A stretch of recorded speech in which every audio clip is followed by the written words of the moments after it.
guys, ayan, nandito tayo sa Texas. Kararating lang. Ayan, sulit ang pag-drive ko. Pasok tayo dito sa greenhouse na nasa syudad. Hindi siya sa probinsya, pero yan. Sanang entrance ito sa farm greenhouse ba to? Okay. So ito dito ang entrance ba dito? Dito ang entrance. So ayan, may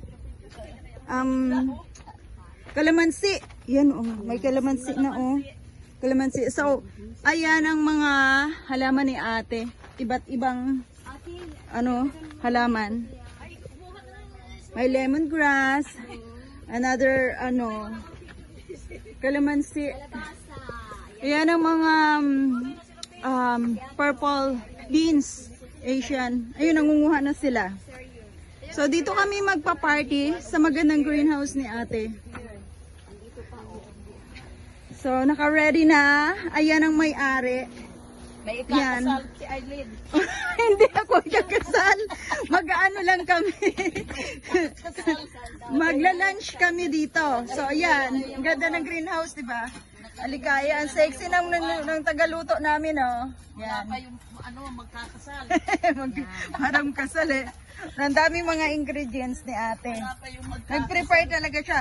Pinag-isipan to, ang ganda, oh. Yan. Dito kami mamaya, may maliit na bathtub kami. Ayun sa atin nangunguha na.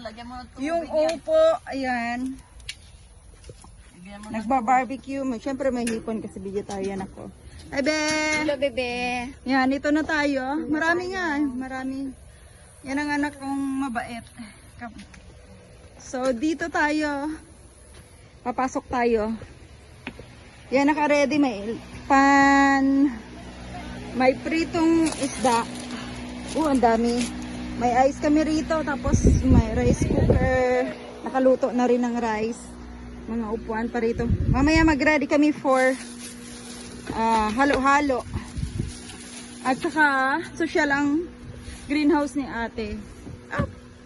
Kasi ayan pagka